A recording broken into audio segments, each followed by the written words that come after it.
Hi viewers, welcome to BLM studios. మన channel ద్వారా సమాజానికి ఉపయోగపడినటువంటి న్యూస్ని, అదేవిధంగా ప్రస్తుత సమాజంలో జరుగుతున్నటువంటి అక్రమాలను ప్రశ్నిస్తూ సామాజికంగా, అదేవిధంగా అందరికి ఉపయోగపడేటటువంటి ప్రతి ఒక్క అంశాన్ని మీ దృష్టికి తీసుకొచ్చి మీ ముందుంచడమే మా స్టూడియో యొక్క ముఖ్య ఉద్దేశం. సో ఇందులో భాగంగానే మధుసూదన్ రెడ్డి గారు ఆర్థిక, సామాజిక, రాజకీయ విశ్లేషకులు, ఎంతో అనుభవం కలిగిన వ్యక్తి.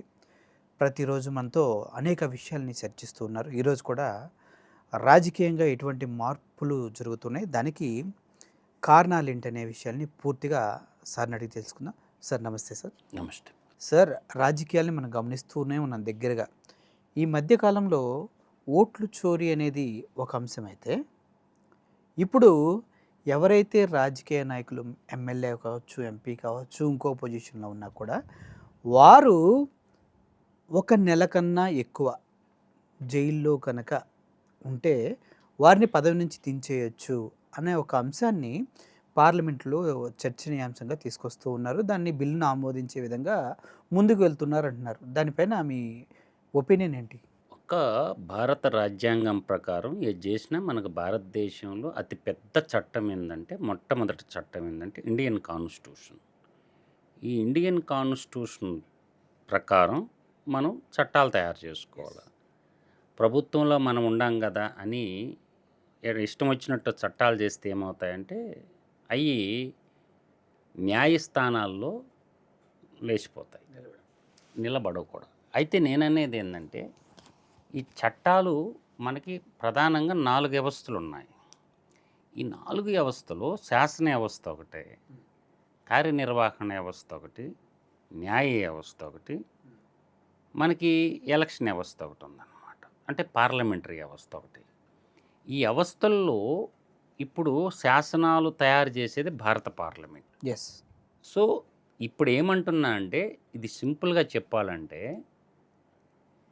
ఎమ్మెల్యే కావచ్చు, ఎంపీ కావచ్చు, పంచాయతీ వార్డు నెంబర్ మొదలుకొని రాష్ట్రపతి దాకా, దేశ అత్యున్నత ప్రధానమంత్రి, మంత్రిమండలి సభ్యులు, ఎమ్మెల్యేలు, ఎంపీలు, రాజ్యసభ మెంబర్లు, ఎమ్మెల్సీలు, ఇట్లా ఎంపీటీసీలు, జెడ్పీటీసీలు, ఇది అందరూ గుర్తిస్తుంది. ఎస్. మాలాంటి వాళ్ళం అనేటటువంటి వ్యాలిడ్ పాయింట్ ఏంటంటే, ఇక్కడ 30 రోజులు జైల్లో ఉంటే పదవి పొద్ది అనే ఒక క్లాజ్ ఏదైతే ఉందో అది అవివేకమైనటువంటి చర్య. అవివేకం అంటారు. ఎస్, నా దృష్టిలో. ఎందుకంటే మనకి న్యాయ వ్యవస్థ అనేది ఒకటి ఉంది. ఏదైనా ఒక వ్యక్తి తప్పు చేశాడు అని నిరూపించాల్సింది భారత అత్యున్నత న్యాయ వ్యవస్థ, సుప్రీంకోర్టు. ఓకే. నేనంటుండే వ్యాలిడ్ పాయింట్ ఏంటంటే, మనకి సుప్రీంకోర్టు ఉంది, రాష్ట్ర స్థాయిలో హైకోర్టు ఉంది, జిల్లా కోర్టులు ఉన్నాయి, అలాగే అవినీతి కోర్టులు ఉన్నాయి, సిబిసిఐడి కోర్టులు సపరేట్ ఉన్నాయి. ఇట్లా రకరకాల కోర్టులు వ్యవస్థ ఉన్నాయి. Any kind of court as per law ప్రకారం కన్విక్షన్ వచ్చిందనుకో, అప్పుడు మీరు కన్విక్షన్ అంటే నేరం రుజువైతే అతన్ని హోల్ అంటే ఫ్యామిలీని కూడా లేకుండా ఇబ్బంది లేదు. భార్య, భర్త, 2 పిల్లల క్రైటీరియా పెట్టుకోండి, ఇంకా వాళ్ళ భారత ఎలక్షన్లో పోటీ చేసేదానికి లేకుండా చేయండి. ఓకే. ఇది ధర్మం. అది కాకుండా దండం చేతిలో ఉన్నోడో జైల్లో పెట్టాడు అనుకో, ఎవరినన్నా అంటే అధికారం ఎవరి చేతిలో ఉంటే, అదే దండం చేతిలో ఉన్నోడు నువ్వు జైల్లో పెట్టావు అనుకో బ్రదర్, అంటే ఇది ఒక చీకటి చట్టం అని నేనంట. వాట్ చీకటి చట్టం. బ్రిటిష్ వాళ్ళు చేసేవాళ్ళు స్వతంత్రోద్యమ కాలంలో స్వతంత్రం కావాలని పోరాడేటటువంటి స్వతంత్ర సమరయోధుల్ని అండా జైల్లో పెట్టేవాళ్ళు. అట్లా ఆలోచన విధానం లేకుండా, అన్ని పొలిటికల్ పార్టీలతో చర్చించకుండా, ప్రజల్లో చర్చకి పెట్టకుండా, మీ ఇష్టానుసారంగా పార్లమెంట్లో బిల్లు తీసుకురావటం అనేది ఏదైతే ఉందో, దీన్ని విఘ్నుడైన ఏ రాజకీయ పార్టీ ఎంపీ కూడా ఒప్పుకోరు, భారతీయ జనతా పార్టీ నాయకులు కూడా ఒప్పుకోరు. మిగతా రాజకీయ పార్టీలు పక్కన పెట్టండి, భారతీయ జనతా పార్టీ ఎంపీలని అడగండి, వాళ్ళు కూడా ఒప్పుకోరు. ఇది ఒక అవివేకమైనటువంటి బిల్లు. కానీ చట్టం కావాలా? ఎలా కావాలా?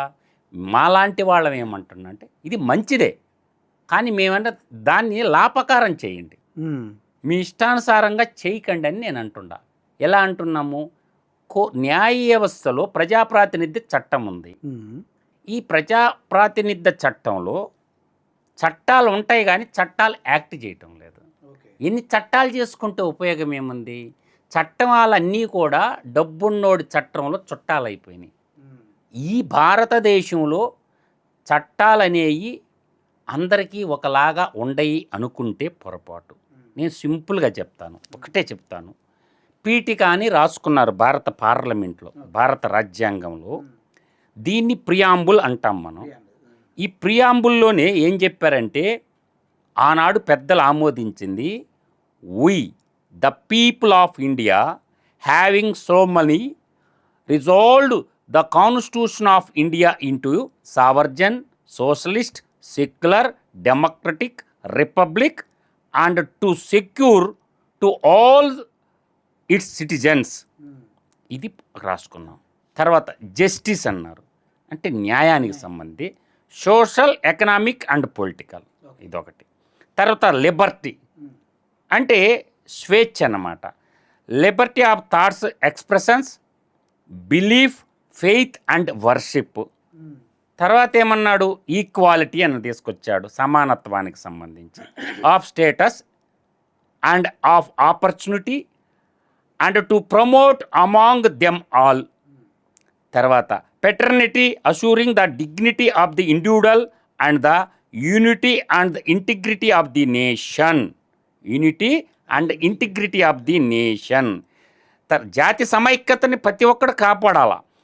In our constituent assembly is 26th day of November 1949 do hereby adopt an act and give to the our sleeves this constitution. మేము రాసుకున్న ఈ భారత రాజ్యాంగాన్ని మాకు మేము సమర్పించుకున్నాము అంటే we all follow that one అని. ఇది పెద్ద చట్టం, భారత రాజ్యాంగమే అతి పెద్ద చట్టం. మిగతా చట్టాలన్నీ దీనికి లోబడే ఉండాల. సో దీని కింద మేము బతుకుతామని మనం ఒకటి చేసుకున్నాం, ఎనాక్ట్ చేసుకున్నాం, అడాప్ట్ చేసుకున్నాం.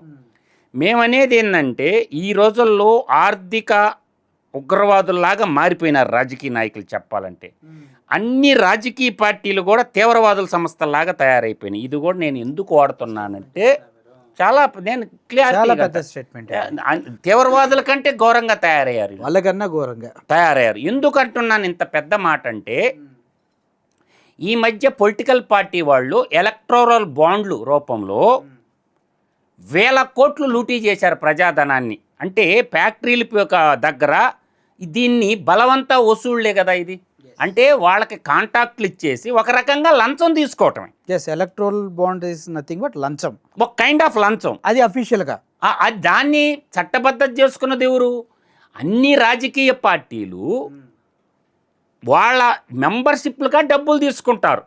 కానీ పార్టీ నడవటం కోసం వీళ్ళు వ్యాపారవేత్తల దగ్గర, కంపెనీల దగ్గర, తర్వాత పెద్ద పెద్ద పారిశ్రామికవేత్తల దగ్గర, కాంట్రాక్టర్ల దగ్గర 1000 కోట్లు వసూలు చేశారు. ఇవాళ ఆంధ్రప్రదేశ్ రాష్ట్రాన్ని తీసుకున్న, మన ఉభయ తెలుగు రాష్ట్రాల్లో తెలంగాణ తీసుకున్న, భారతీయ జనతా పార్టీ తీసుకున్న, కాంగ్రెస్ పార్టీ తీసుకున్న, సిపిఐ తీసుకున్నా, సిపిఎం తీసుకున్నా, ఎవరు ఎక్కువ ఎవరు తక్కువ కాదు, అందరూ ఎలక్టోరల్ బాండ్లు తీసుకున్నోళ్ళు, అందరూ శ్రీ వైష్ణవులే. కానీ చేపల బుట్టలు చేపల మాయమైపోయినాయి. లంచాలు తీసుకొని పొలిటికల్ పార్టీలు నడిపించే స్థాయికి వచ్చి వాళ్ళకి రోడ్ల రూపంలోనో, కాంట్రాక్ట్ల రూపంలోనో, పరిశ్రమలకి నీళ్ల రూపంలోనో, పరిశ్రమల్లో గనుల రూపంలోనో అయాచిత లబ్ధి చేకూర్చి వాళ్ళ దగ్గర పబ్లిక్ మనీని లూట్ చేశారని మేమంటున్నాం. ఇది భారత అత్యున్నత న్యాయ వ్యవస్థ కూడా దీన్ని తప్పుపట్టింది. అందువల్ల నేనంటున్నదంటే, చందాలు పొలిటికల్ ఆ పార్టీ మెంబర్ల దగ్గర తీసుకొని నడవాలి. ఈ డబ్బంతా ఏం చేస్తున్నారు తెలీదు, లెక్కలు లేవు కదా. ఎలక్ట్రల్ బాండ్స్కి ఓపెన్ ఉన్నాయి, వాటిని ప్రశ్నించే కార్యకర్తలు కూడా లేరు. ఇప్పుడు ఒక పార్టీలో ఇంత డబ్బు వచ్చింది అనుకుందాం బ్రదర్, ఆ పార్టీ మెంబర్గా ఉండేవాళ్ళు కూడా అడగటంలా ఆ పార్టీ అధ్యక్షుడిని, ఇన్ని డబ్బులు నువ్వు తీసావు కదా, ఈ దేనికి ఎంత ఖర్చు పెట్టినావో నాకు ఇవ్వమని చెప్పి ఏ పార్టీ కార్యకర్త కూడా అడగరు. గ్రామీణ స్థాయి కార్యకర్త కూడా అడగొచ్చు, ఆ రైట్ ఉంది.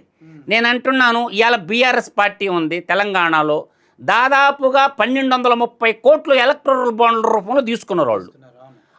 ఆ బీఆర్ఎస్ పార్టీలో ఉన్న కార్యకర్త అడగాల, నువ్వు ఇంత డబ్బు తీసుకున్నావు కదా, మమ్మల్ని అందరిని అడ్డం పెట్టుకొని, పార్టీని అడ్డం పెట్టుకొని, ఈ డబ్బు దేనికి ఎంత ఖర్చు పెట్టినామని ఆ list any political party, Bharatiya Janata party తీసుకోండి, తెలుగుదేశం పార్టీ తీసుకోండి, యువజన శ్రామిక రైతు పార్టీ తీసుకోండి, తృణమూల కాంగ్రెస్ తీసుకోండి, డిఎంకే తీసుకోండి, కాంగ్రెస్ పార్టీ తీసుకోండి, వీళ్ళందరూ వాళ్ళ కార్యకర్తల కన్నా ఇవ్వాలిగా. గ్రామ స్థాయి లీడర్ ఉంటాడు, బూత్ స్థాయి లీడర్ ప్రింట్ చేసి వాళ్ళకి ఇవ్వాలిగా. ఎక్కడో వెబ్సైట్లో దొంగతనంగా భద్రంగా చూసుకోవాలి.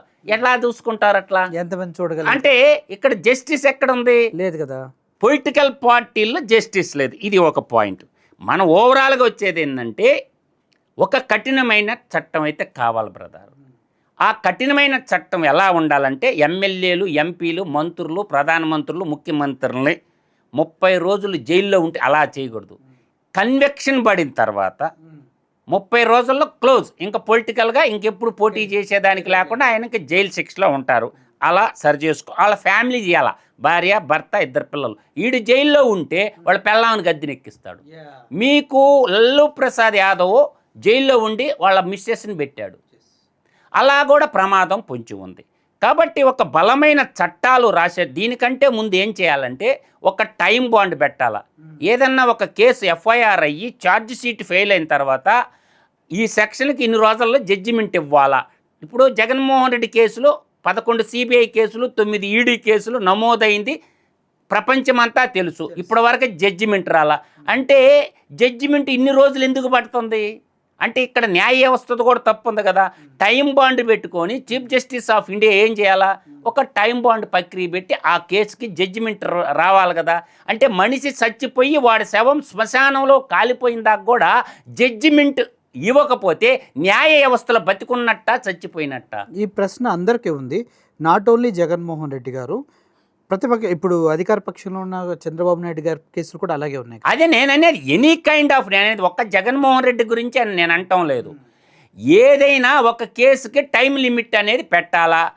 రెండోది నా యొక్క డిమాండ్ ఏంటంటే, సిబిఐ కానీ, ఈడీ కానీ, సివిసి సెంట్రల్ విజిలెన్స్ కమిషన్ కానీ, ఇన్కమ్ ట్యాక్స్ కానీ, అర్థమవుతుందా, ఈ అన్నీ కూడా న్యాయ వ్యవస్థ కింద రావాలి. జైలు శాఖ కూడా న్యాయ వ్యవస్థ కింద, సెంట్రల్ గవర్నమెంట్ కింద ఉండకూడదు, స్టేట్ గవర్నమెంట్ కింద ఉండకూడదు.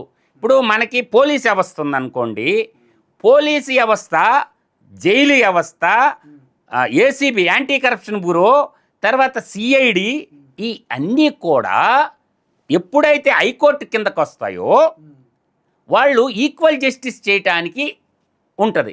ఎందుకు ఉంటుంది అని చెప్తున్నానంటే బ్రదర్, నేను పొలిటికల్ ఎవరు అధికారులు ఉంటే వాళ్ళ మాట వింటున్నారు. న్యాయం, చట్టం, ధర్మం ఏమి లేవు. ఇప్పుడు కాకి మీద కద్దరు పెత్తనం చేస్తుంది. ఓకే, అందువల్ల నేనంటున్నది ఇవన్నీ కూడా హైకోర్టు కిందకు వచ్చినాయి అనుకో, ఒక అవినీతి జరిగింది అనుకున్నాం బ్రదర్. అవినీతి జరిగినప్పుడు ప్రభుత్వం నువ్వు అనుకున్నావు కదా, ఏం చేయాలా, హైకోర్టుకు ఉత్తరం రాయండి, మాకు పలానా చోట అవినీతి జరిగినట్టు మాకు రిపోర్ట్లు ఉన్నాయి, మా ఇంటర్నల్ ఎంక్వైరీలో తేలింది, కాబట్టి దీని మీద మీరు ఎంక్వైరీ చేయించండి, కేసు ఎఫ్ఐఆర్ చేయండి. ప్రభుత్వం నుంచి హైకోర్టుకి లెటర్ పోయిందనుకో, ఆ శాఖలు దాని కింద ఉండవు కాబట్టి ఇది తప్పు జరిగిందా లేదా ఎంక్వైరీ చేయండి అని చెప్పి వాళ్ళు హైకోర్టు ద్వారా నోటీస్ పోయిందనుకో, వాళ్ళ రిపోర్టు రాష్ట్ర న్యాయ వ్యవస్థకి ఇస్తారు. అప్పుడు కేసు బుక్ చేస్తారు. త్వరితగతిన మనకి పొలిటికల్ ప్రెజర్లు కూడా ఉండవు. త్వరితగతిన ఎవరు దొంగలో వాళ్ళని అరెస్ట్ చేస్తారు. ఇప్పుడు ఏంటంటే న్యాయ వ్యవస్థ జడ్జిమెంట్ ఇచ్చేసి శిక్షణ అమలు పరచాలి, ప్రభుత్వం అమలు చేయాలి. అమలు చేస్తుందని నమ్మకం ఏముంది? కాబట్టి జైలు శాఖని ఇవాళ పెరోల్ బెయిలు, ఈ రాజకీయ నాయకులు రికమెండేషన్ పెట్టుకొని హోమ్ మినిస్టర్ పెట్టి మనం చూసాం, పెరోలు నిన్న చూసాం. అదే పోలీస్ వ్యవస్థ హైకోర్టు కిందకుంటే పెరోల్ రాదు. చట్టబద్ధత, న్యాయబద్ధతగా ఉంటే చూసుకుంటారు ఆఫీసర్లు.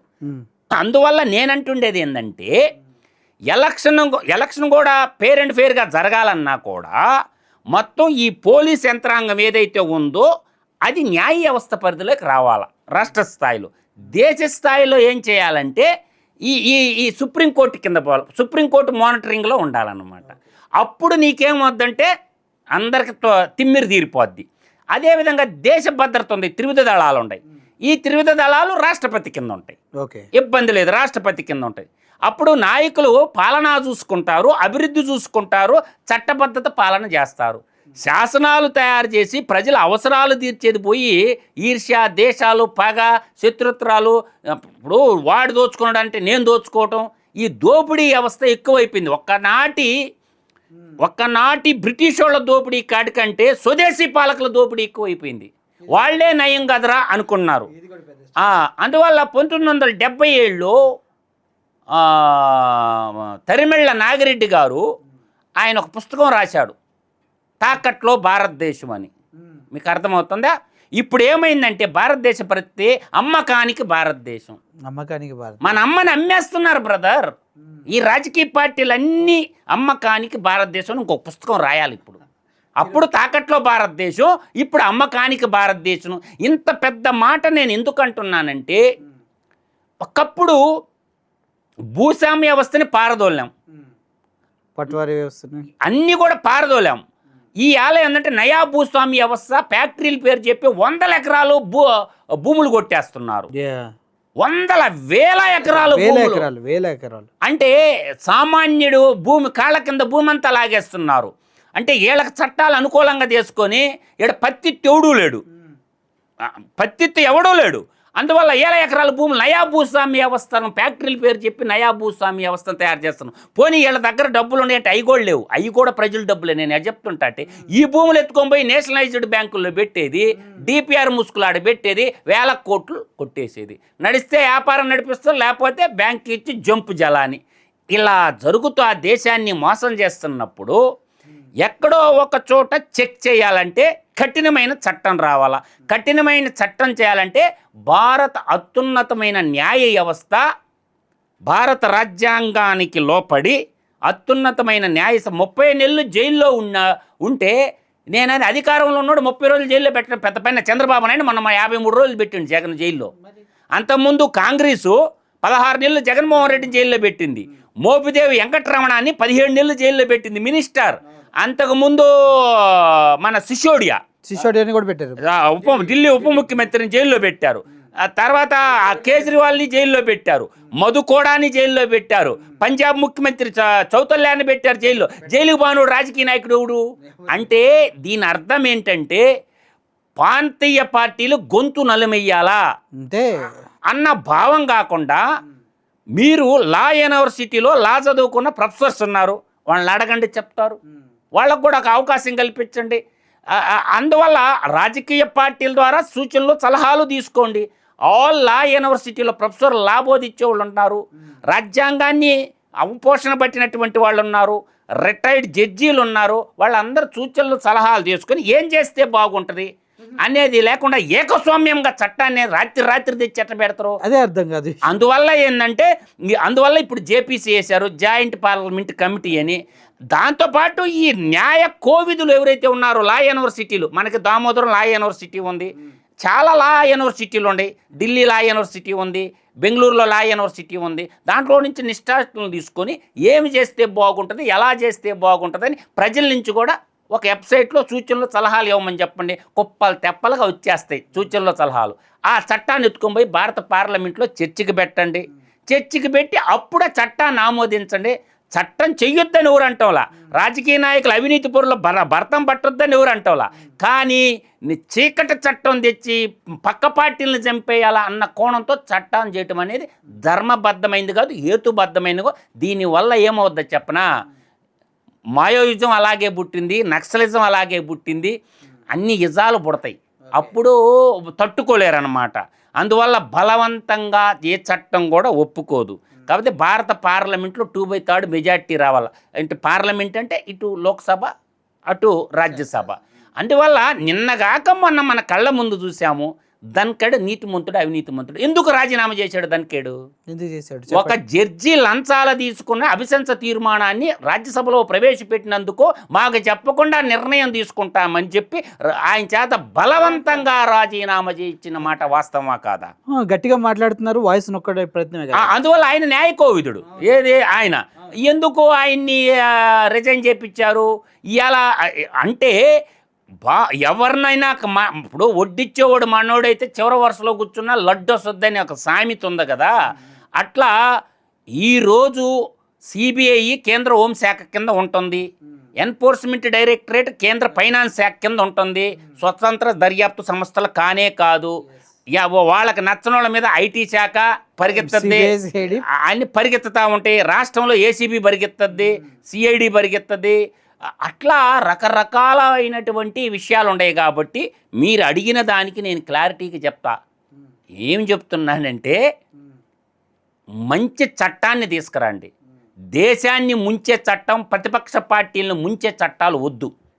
ఇప్పుడు అందరు బాగుండాలా, అందులో మనం ఉండాలా.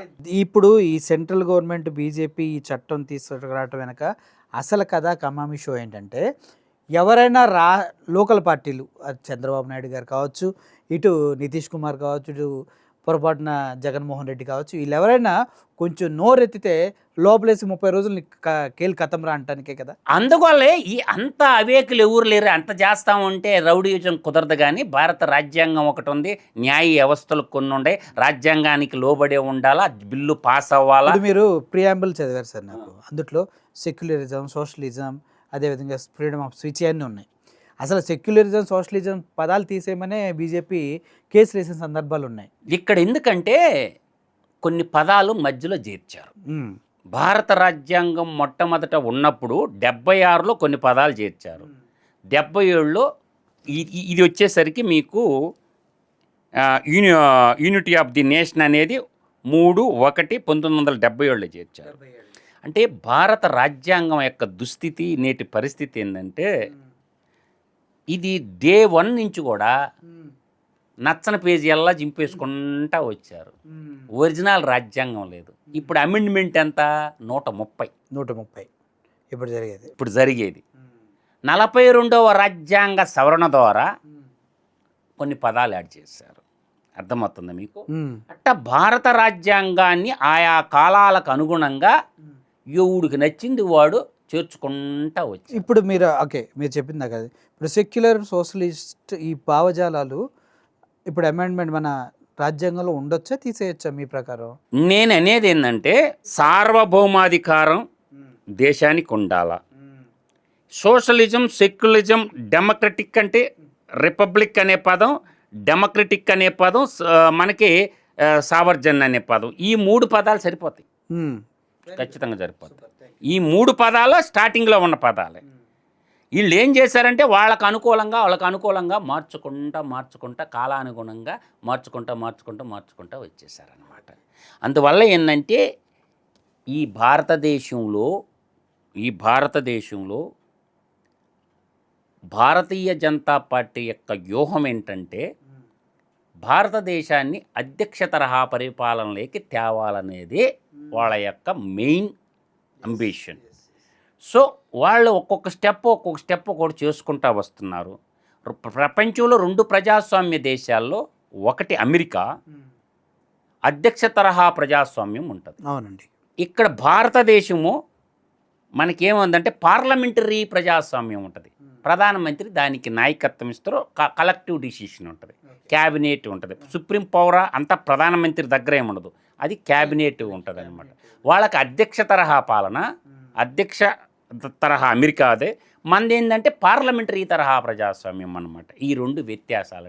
డిసిషన్ మేకింగ్ తీసుకోవాలంటే గ్రూప్ ఆఫ్ మినిస్టర్లు కూర్చొని చర్చించుకొని అప్రోచ్ అయిన ప్రధానమంత్రి ఏకపక్షం నిర్ణయం తీసుకునేదానికి లేదు. ఖచ్చితంగా క్యాబినెట్లో చర్చించి అందరి ఏకానుమతితో ప్రధానమంత్రి నిర్ణయం తీసుకుంటారు. ప్రతిపక్షాలు కూడా అనుమతించే, ప్రతిపక్షాలు క్యాబినెట్ తీర్మానం చేస్తారు. ఆ తర్వాత నీకేంటంటే రాష్ట్రాల్లో కూడా ముఖ్యమంత్రి కూడా మంత్రి మండలిలో ఒక సభ్యుడు, అవును, ప్రధానమంత్రి కూడా సెంట్రల్ మేలో మంత్రి ఒక సభ్యుడు అంతే. అందువల్ల మినిస్టర్ పవర్స్ నువ్వు తీయాలంటే ఏం కుదరదు. మినిస్టర్ ఎదురు తిరుక్కుంటే ముఖ్యమంత్రి ఏం చేయలేడు. అతను నిజాయితీగా ఉంటే ఇప్పుడు హోంమంత్రి ఉన్నాడు అనుకో, ముఖ్యమంత్రిని కూడా అరెస్ట్ చేయొచ్చు, ఏం ఇబ్బంది ఏం లేదు. ఎందుకంటే ఇప్పుడు ఏంటంటే ఇప్పుడు ఒకటి కొత్తగా ఒకటి వచ్చింది కాబట్టి 17A గవర్నర్ అనుమతి ఉండాలన్నమాట. అందువల్ల మీకు చూడండి, దేశాల్లో రాష్ట్రపతి హెడ్ ఆఫ్ ద బాస్ దేశానికి, రాష్ట్రంలో గవర్నర్, అందుకే గవర్నర్ మై గవర్నమెంట్ అంటాడు. సరే ఇప్పుడు ఓకే, మీరు అన్నది నాకు అర్థమైంది సార్. ఇప్పుడు రాష్ట్రంలో గవర్నరు, దేశంలో రాష్ట్రపతి, head of the state and head of the country. ఇప్పుడు మనం చెన్నై కేసు ఒకటి తీసుకున్నట్లయితే అసెంబ్లీలో ఉన్న సభ్యులంతా ఆమోదించిన ఒక బిల్లుని 2 నుంచి 3 సంవత్సరాలు పెట్టుకొని బిల్లు ఉన్నందుకు సుప్రీంకోర్టు ఏం చేసింది, ఆ బిల్లు ఆమోదించాలి, లేదంటే అందుట్లో లోటుపాట్లు చెప్పాలి, మీరు దీన్ని ఏదీ చేయలేదు కాబట్టి ఈ బిల్లు మీ దగ్గరకు వచ్చిన 3 నెలల తర్వాత స్వతంత్రంగా ప్రజల్లోకి వెళ్ళిపోతుందని ఒక జడ్జిమెంట్ పాస్ చేయడం జరిగింది. అది మీకు తెలుసు. ఓకే, దాని తర్వాత గవర్నర్ గారు వచ్చేసి మాకు లిమిటేషన్ పెడతానికి సుప్రీంకోర్టు ఎవరు, మా ఇష్టం వచ్చినప్పుడు చేస్తామంటూ ఓ 14 ప్రశ్నలు సంధించారు. మీరు అన్నట్టుగానే దేశానికి రాష్ట్రపతి గారు, గవర్నర్ గారు, వీళ్ళు కూడా గవర్నమెంట్ కిందే పనిచేస్తున్నారు కదా, సెంట్రల్ గవర్నమెంట్ అండర్లోనే పనిచేస్తున్నారని అభియోగాలు వస్తుంది. దీనిపైన నేను క్లారిటీ చెప్తాను దీనికి. అందుకనే సుప్రీం పవర్ ఇచ్చారు, భారత రాజ్యాంగంలో సుప్రీం పవర్ ఇచ్చారు. ఆర్టికల్ 142 ప్రకారం జడ్జికి పూర్తి స్వతంత్రం ఉంది. అందువల్ల ఏంటంటే న్యాయ వ్యవస్థను, అందుకే న్యాయం చెప్పడానికే న్యాయ వ్యవస్థ. ఆ గవర్నర్ని అపాయింట్మెంట్ చేసింది ఎవరు? గవర్నమెంట్, రాష్ట్రపతి అపాయింట్మెంట్ చేస్తారు. రాష్ట్రపతి. అవును, అంటే ప్రభుత్వం రికమెండేషన్ చేస్తే ఒక 3 పేర్లు రాష్ట్రపతి అపాయింట్మెంట్ చేస్తారు. ఆ గవర్నరు సంతకం పెట్టలేదంటే అతనికి న్యాయ వ్యవస్థ పట్ల, ప్రజాస్వామ్యం పట్ల నియమ నిబద్ధత లేదు అని, ఒక వ్యక్తికి బానిస అయిపోయినాడని కూడా చెప్పగలను. అందువల్ల నేను అంటుండే వ్యాలిడ్ పాయింట్ ఏంటంటే, నువ్వు దేనికి ఉన్నావు, దాంట్లో లోపాలు ఏమన్నా ఉంటే వాళ్ళకి చెప్పాలా, సరి చేసుకుంటారు. నీ దగ్గర బిల్లు పెట్టుకునేదానికి కుదరదు. ప్రజలు ఒప్పుకోరు, ఇండియన్ కాన్స్టిట్యూషన్ ఒప్పుకోదు. రాజ్యాంగ వైలేషన్ జరుగుతున్నప్పుడు మనకి జడ్జిమెంట్ చెప్పాల్సింది అత్యున్నతమైన న్యాయ వ్యవస్థ, సుప్రీం పవర్ ఉంది కాబట్టి సుప్రీంకోర్టు చెప్పినట్టు వినాల్సి ఉంది. అందువల్ల అటువంటప్పుడు ఏమవుతుందంటే, నేను అందుకే చెప్పా, నువ్వు చేసే పని చేయకుండా నీ ఇంట్లోకి అంటే తీవ్రవాదం పుట్టద్ది. అక్కడ ఉన్న ప్రజలందరూ నీ మీద తిరుగుబాటు చేస్తే అప్పుడు గవర్నర్ యాడికి పారిపోతాడు? బంగ్లాదేశ్లో ఏం జరిగింది అదే కదా. ఎక్కడికి పోతావు నువ్వు? గవర్నరు ఆడున్న శాసనసభలో ఉన్న ఎమ్మెల్యేలందరూ నీ మీదకి వచ్చారనుకో, గవర్నర్ మీదకి ఒక న్యాయ సమీక్షకు కోరు. నీకు తెలియలేనప్పుడు న్యాయశాస్త్ర నిష్ఠాతుల్లో ఇది బిల్లు మంచిదా చెడ్డదని వాళ్ళ న్యాయ సమీక్షకు కోరు. నీ దగ్గర ఉంచుకోకుండా రిటర్న్ అన్న పంపించు, దాన్ని ఏదో ఒకటి చెప్పు. నువ్వు గమ్ముగా అలాగా పెట్టుకుంటే అది ధర్మం కాదు కదా. అటువంటాడు తిరగబడి కొడతారు, ఎవరినైనా కొడతారు. అందువల్ల ఏంటంటే గవర్నర్ని ప్రశ్నించకూడదు, ముఖ్యమంత్రి దోచుకొని పోతుంటే ముఖ్యమంత్రిని ప్రశ్నించకూడదు, ప్రధానమంత్రి దొంగతనం చేస్తుంటే ప్రధానమంత్రిని ప్రశ్నించకూడదు అంటే నేరం. భారత మిలిటరీ ఉంది, రంగంలోకి దిగాల. త్రివిధ దళాల రంగంలోకి దిగేసి మొత్తాన్ని పెడతారు గన్ను. అందువల్ల ఏంటంటే త్రివిధ దళాలు ఉన్నాయి, అండర్ రాష్ట్రపతి కింద ఉంటాయి. ఎందుకో మన త్రివిధ దళాల ముగ్గురు కానీ వచ్చి చుట్టుముట్టేసి చెప్పరా బాబు నీ ఆస్తులని నింటే చెప్పరా. అందువల్ల ఏంటంటే వీళ్ళు ఆడింది ఆట, పాడింది పాట పాడతాటానికి ఏంటంటే అందరూ ఆ తానులో మొక్కలని చెప్తుండా కదా నేను. అందువల్ల ఈ చట్టం అయితే ఖచ్చితంగా రావాలా. కన్విక్షన్ పడినటువంటి కుటుంబం, నేను మళ్ళీ కూడా చెప్తాను, కుటుంబం, భార్య భర్త 2 పిల్లలు, ఇంకా జీవితంలో ఎలక్షన్లో పోటీ చేయకుండా ఒక్కడికి చేస్తే అది ఎట్ట కుదరద్దే? తండ్రి దొంగతనం చేసిపోయి నాకేం సంబంధం కొడుకంటే? అంటే ఆ ఆస్తికి వారసుడీడా? దోపిడీ ఆస్తికేం వారసుడు గీడు ఉంటాడా? అవి కూడా ఏం చేయాలంటే ఆ ఆస్తులు కూడా, వాళ్ళ కుటుంబం ఆస్తులు అన్నీ కూడా అవినీతితో సంపాదించి భారత కన్సాలిడేట్ ఫండ్కి తీసేసుకోవాలి.